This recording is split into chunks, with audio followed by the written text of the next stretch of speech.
السلام عليكم ورحمة الله وبركاته. ازيكم يا شباب، عاملين ايه؟ احنا النهارده جايين في 3 فيديوهات من بورسعيد. احنا دلوقتي عند ملوك السمك.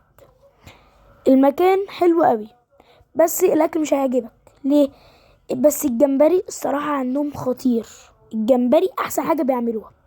شوربة السفود ملهاش طعم، تحس ان انت بتشرب مية، والسمك مش متنضف وملوش تتبيلة يعني. تمام. بس في الشباب هنخش بقى نوريكم المطعم من جوه، فيلا بينا. هتلاقي اندور واوت دور في المطعم. تمام. تمام. هتخش احنا قعدنا صراحة هنا في الهوا كده، يعني عشان كده نفس بقى وكده. تمام. الفيو بيطل على منطقة الشوكولاتات. علوش طبعا. ده المنيو بتاع السمك.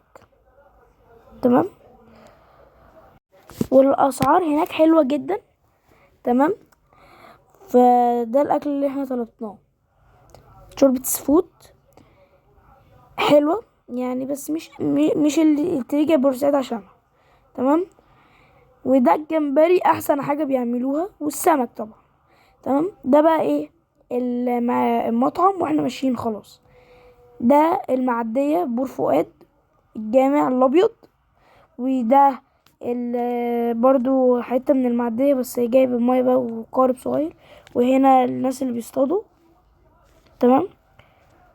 بس المكان كشكل حلو قوي. تمام. وده فاحنا دلوقتي طالعين يا شباب.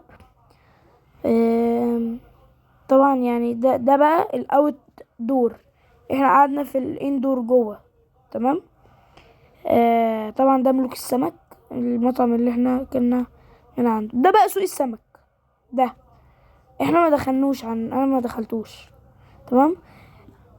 فده سوق السمك اللي احنا صورناه فيه بقى كل انواع السمك. تمام. ده طبعا الناحية التانية منطقة الشوكولاتات وعلوش. سيبكم في البارت ده. في حتة كده عاملة زي الوكالة في مصر. الجمارك. تمام. فبس كده يا شباب، فدي كانت نهاية الفيديو. لو عجبك الفيديو ان شاء الله لايك واشتراك واحلى كومنت. باي، استنونا في حلقة جديدة.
يلا يونا.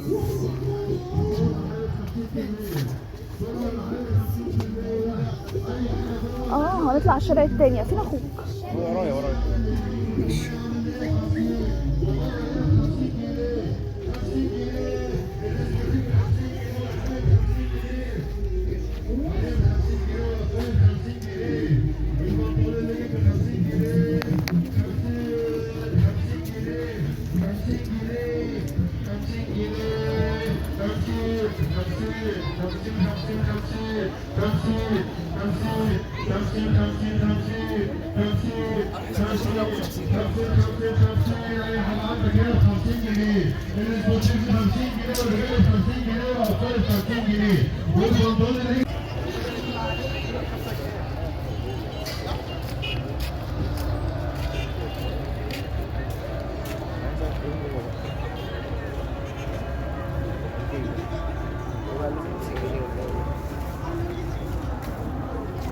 consiglio